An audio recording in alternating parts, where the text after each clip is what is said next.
Is Elon Musk really buying Twitter? Twitter may not be known as a particularly great business, but it can buy you power and influence. Hence why Elon Musk has offered $43 billion to buy Twitter, a platform where he has over 80 million followers. Don't forget to watch today's video to the very end as we look into the dubs and details of this costly purchase. A tiny yet powerful presence. Compared to other social media companies, Twitter is tiny. For years, investors have criticized it for failing to achieve its full potential. Twitter hasn't been able to acquire billions of users like Facebook, which has over 11 times more daily active users, or to grow a mega advertising business like Google-owned YouTube, which had over 5 times more revenue than Twitter last quarter.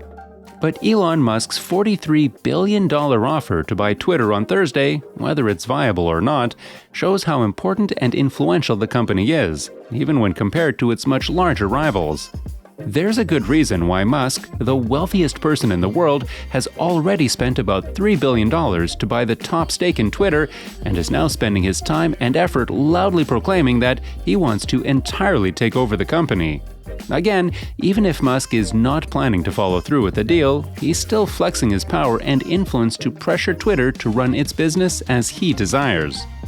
The reason Twitter is valuable to Musk is, in essence, the same reason it's valuable to politicians like former President Donald Trump, who for years pushed to say whatever he wanted on the platform without consequence, until he crossed the line so far that Twitter, and most other social platforms, permanently suspended him.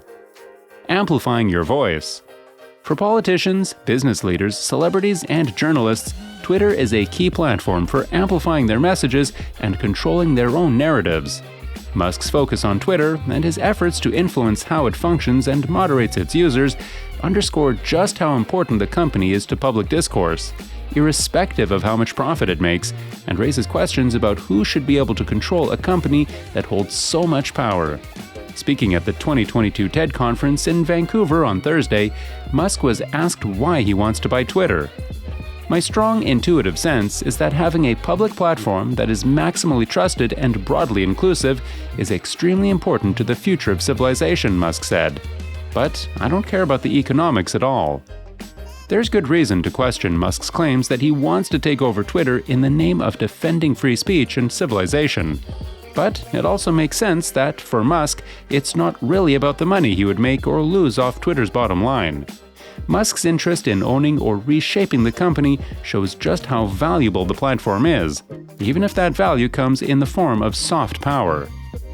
Greater social and political worth compared to stock price. Twitter is, in many ways, a platform of the elite.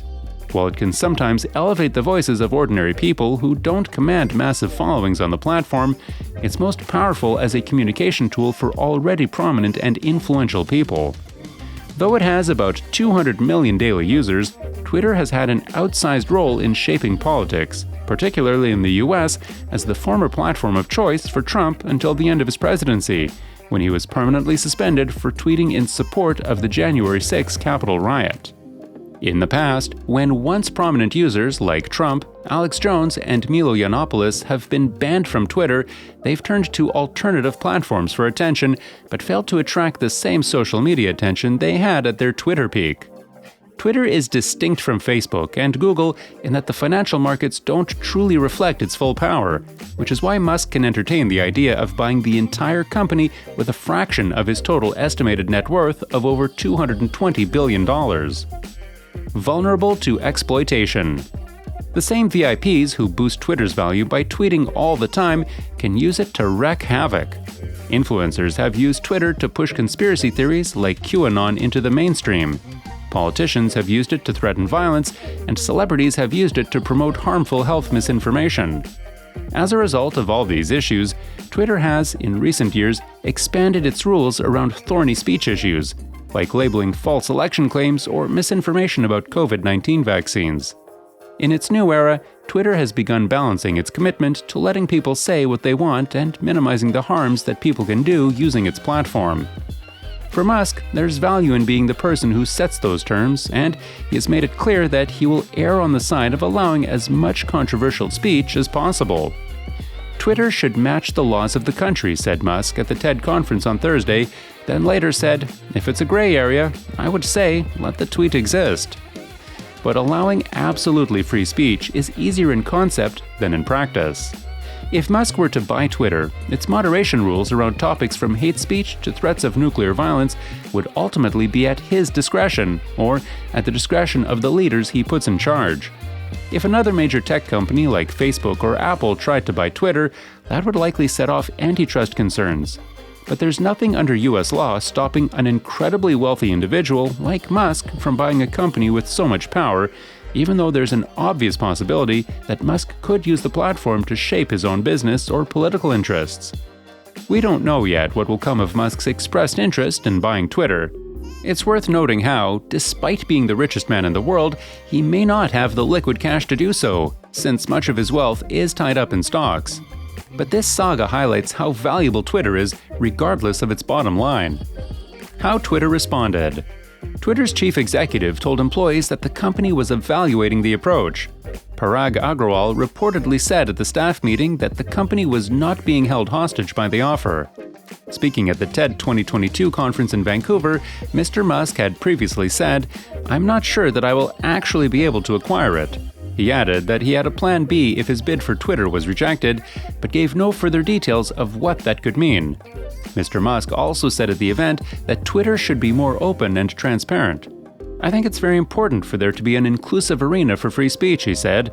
In an official filing to U.S. regulators, Mr. Musk said he was the right person to unlock the company's extraordinary potential, and that if his offer was not accepted, I would need to reconsider my position as a shareholder. Greater opposition.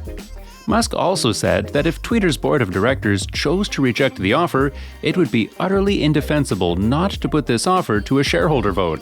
Saudi Arabia's Prince ALWALEED bin TALAL shunned the bid, tweeting, "I don't believe that the proposed offer by Elon Musk comes close to the intrinsic value of Twitter given its growth prospects." The billionaire claimed that he has a stake in Twitter through his investment firm Kingdom Holding Company.